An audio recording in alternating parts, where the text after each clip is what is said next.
देखिए, मैं नहीं मानता कि मैंने कोई एग्जाम्पल सेट किया है। बड़े बड़े लोग बिहार से गुजरे हैं जिन्होंने बहुत प्रतिष्ठा कमाई, बड़ा नाम कमाया। ये सही है कि कम लोगों ने ऐसा किया है कि उन्होंने ये पत्रकार सम्मेलन करके ये घोषणा किया हो कि मैं चुनाव नहीं लड़ूंगा। लेकिन मैंने 16 अप्रैल 2023 को, जब चुनाव में एक साल बचा हुआ है, तो मैंने पत्रकार सम्मेलन करके ये घोषणा कर दी है कि मैं न लोकसभा का और न विधानसभा का कोई चुनाव अब भविष्य में लड़ूंगा, और मैं अपने फैसले पे कायम हूं। लोगों को आश्चर्य है, अपना अपना कारण होता है। मैं बहुत खुदा, भगवान, गॉड, वाहेगुरु और मधुबनी और दरभंगा जिला की भी जनता मुझ पर बहुत मेहरबान थी। मैं 5 बार चुनाव जीता, 3 बार विधायक हुआ, 2 बार लोकसभा का मेंबर हुआ, बिहार में मंत्री हुआ, और फिर भारत सरकार में मंत्री हुआ। अपनी पार्टी का 12 सालों तक राष्ट्रीय प्रवक्ता रहा, जनरल सेक्रेटरी रहा। कांग्रेस में जनरल सेक्रेटरी से बड़ा कोई पद एक अध्यक्ष का होता है, तो अध्यक्ष का तो रेयरेस्ट ऑफ द रेयर किसी को मिलता है वो पद। महासचिव तक लोग समझते हैं कि ये सबसे बड़ा पद है। मैं महासचिव रहा, कांग्रेस वर्किंग कमेटी का मेंबर रहा। तो ऊपर वाला, खुदा, भगवान, गॉड, वाहेगुरु, जो भी ऊपर वाली ताकतें हैं, वो मुझ पर मेहरबान थी। और मधुबनी दरभंगा की जनता का विश्वास था, जिसकी वजह से मैं जो कर पाया वो कर पाया। और इसके अलावा लोग, जनप्रतिनिधि का काम क्या है कि वो ऐसे काम करे जिससे उसके क्षेत्र में रहने वाले लोगों का, अगर मंत्री है तो पूरे राज्य उसका क्षेत्र हो गया, अगर भारत सरकार में मंत्री है तो पूरा देश उसका क्षेत्र हो गया, तो उनको कुछ सुविधाएं मिल सकें, उनका जीवन स्तर, जिसे स्टैंडर्ड ऑफ लिविंग कहते हैं, मयार जिंदगी उर्दू में कहते हैं, वो ऊंचा उठ सके, कुछ सहूलतें मिल सकें। स्वास्थ्य की सहूलत मिल जाए, शिक्षा की सहूलत मिल जाए, आवागमन की सहूलत मिल जाए, बच्चों को के लिए अच्छा स्कूल हो, बुजुर्गों के लिए स्वास्थ्य का ये हो, तो स्वाभाविक रूप से उस तरह और भी जो शिक्षा के क्षेत्र में और दूसरी चीजें होती हैं वो हासिल हो, तो समाज को आपके काम से कुछ उन्नति अगर हो जाए, तो आप समझिए कि यह है। मैं उस मामले में, मैं मेडिकल ग्रेजुएट हूं, और मैं मुझको बड़ा अपने को भाग्यवान समझता हूं कि बिहार में बहुत दिनों से प्रमोशन नहीं हुआ था मेडिकल कॉलेज में प्रोफेसर्स का, टीचर्स का। मैं इतना भाग्यवान था कि मुझको मौका मिला कि मैंने लगभग अपने 25 टीचर्स को प्रमोशन दिया। मैं मेडिकल एजुकेशन मिनिस्टर की हैसियत से जब अपने मेडिकल कॉलेज में गया, तो मैंने सारे टीचर्स जो हमारे वक्त में प्रिंसिपल थे उनको बुलाया गया था मुझको मोमेंटो देने के लिए। तो मैंने मजाक में कहा कि मुझको आज बहुत अच्छा लग रहा है कि जिनका लेक्चर सुनने के लिए मैं बैठा रहता था, आज वो सारे लोग मेरा लेक्चर सुनने के लिए बैठे हैं। तो ये भगवान, खुदा, गॉड, वाहेगुरु किसी किसी को ये नसीब करवाता है। तो मैं अपने राजनीतिक जीवन से संतुष्ट हूं। मैंने ये घोषणा तो कर दी है कि मैं चुनाव नहीं लड़ूंगा, मगर मैंने राजनीतिक से रिटायरमेंट की बात नहीं की है।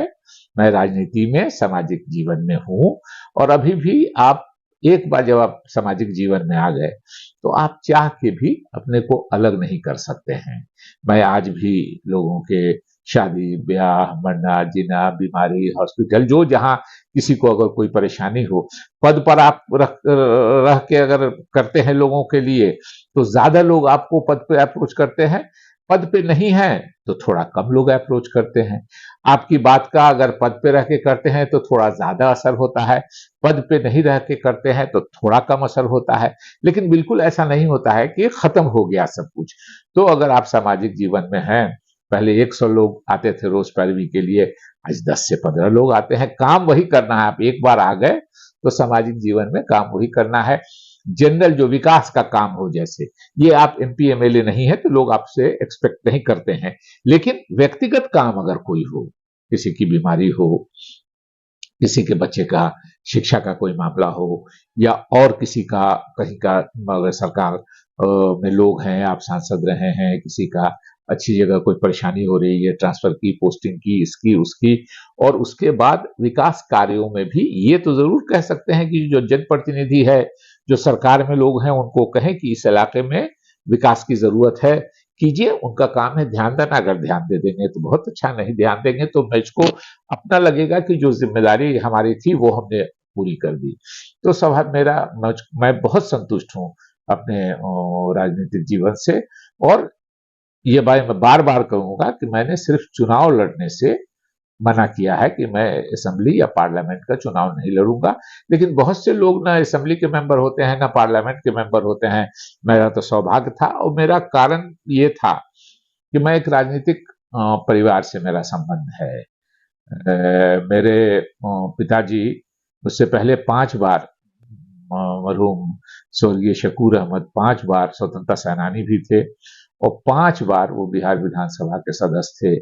बिहार विधानसभा में 2 बार डिप्टी स्पीकर रहे। वो अभी तक अकेले व्यक्ति थे जो 2 बार बिहार असेंबली के डिप्टी स्पीकर रहे। चीफ व्हिप रहे अपनी पार्टी के, और चीफ व्हिप आज नॉमिनेट होते हैं। पहले उस जमाने में होता था कि चीफ व्हिप इलेक्शन से होता था, अपनी पार्टी में इलेक्शन होता था, और मेरे पिता स्वर्गीय शकूर अहमद ने वोटों से जो ऑफिशियल कैंडिडेट थे उस वक्त के चीफ मिनिस्टर के, उनको हरा के वो चीफ व्हिप का चुनाव जीता था मेरे पिता ने। तो वो 5 बार एमएलए रहे। उसके पहले 1937 में जब पहला चुनाव हुआ देश में, तो मेरे दादा मरहूम अहमद गफूर, वो दरभंगा, उस जमाने में जिला मधुबनी नहीं बटा था, मधुबनी दरभंगा समस्तीपुर एक जिला था, तो दरभंगा साउथ कॉन्स्टिट्यूएंसी से वो एमएलए हुए थे, बिहार विधानसभा के सदस्य हुए थे। तो राजनीतिक घराना था। लेकिन संयोग ये है कि मेरे दादा की मृत्यु हुई 1948 में, और मेरे पिता एमएलए हुए 1952 में। यानी जिसको थोपने की बात कहता है वो नहीं था। लोगों ने उनके मृत्यु के बाद भी उनके किए हुए अच्छे काम की वजह से मेरे पिता का साथ दिया। और मेरे पिता की मृत्यु हुई 1981 में, और मैं 1985 में उनकी मृत्यु के 4 साल के बाद मैं बिहार विधानसभा का सदस्य चुना गया। तो ये जो अगर दिमाग में है, ये है कि परिवार के, आप जिस परिवार के हैं आपको फायदा होगा। अगर आपके पूर्वजों ने अच्छा काम किया है, समाज को उनके रहने से फायदा हुआ है, तो लोग आपसे भी एक्सपेक्ट करेंगे कि आप भी वैसे ही होंगे, जब तक आप साबित नहीं कर दीजिए कि आप अपने पूर्वजों की तरह अच्छे नहीं हैं। या भगवान न करे, खुदा न करे, किसी के पूर्वजों का अगर नाम अच्छा नहीं है और उनके बच्चे राजनीति में आते हैं, उनके परिवार, तो उनको लोग समझते हैं कि अपने पूर्वजों की तरह ही होंगे। ये हम लोग का सिस्टम है। और जाहिर है कि वो अगर अच्छे हैं, अपने पूर्वजों की तरह नहीं है, तो उनको भी ये साबित करना पड़ेगा कि नहीं, मैं अपने पूर्वजों की तरह नहीं है। तो फायदा नुकसान आपके पारिवारिक का, जैसा परिवार का जैसा रिपुटेशन है वैसा ही रहेगा। और ये फ्यूडलिज्म, कभी कभी लोग कहते हैं इसको फ्यूडलिज्म, ये पूरी दुनिया में है। मैं एक बार अर्जुन सिंह जी स्वर्गीय हमारे मंत्री थे, वो डिबेट सुन रहे थे एनडीटीवी पर। मैं 12 साल रहा नेशनल स्पोक्स पर्सन अपनी पार्टी का। तो अर्जुन सिंह जी इसी पर, परिवारवाद पर मेरी बहस सुन रहे थे। तो मैंने कहा कि भारत छोड़ दीजिए, यहां भी परिवार का, परिवार आप नाम ले लीजिए, यूपी में, बिहार में, पंजाब में, अभी तेलंगाना में आप जोड़ने लगिएगा, बिहार में ही 5 परिवार ऐसा है जोड़ने लगिएगा, तो जो लोग परिवारवाद के खिलाफ बोल के आए थे वही हैं। बीजेपी में चले जाइए, इतने परिवारवाद के लोग हैं बीजेपी पर। परिवारवाद का लोग क्यों नहीं उतना ध्यान से रहे कि उनके 2 बड़े नेता हुए, स्वर्गीय अटल बिहारी वाजपेयी, जिनको आगे का कोई परिवार नहीं था, और श्री नरेंद्र मोदी जी, जिनको आगे का कोई परिवार नहीं है।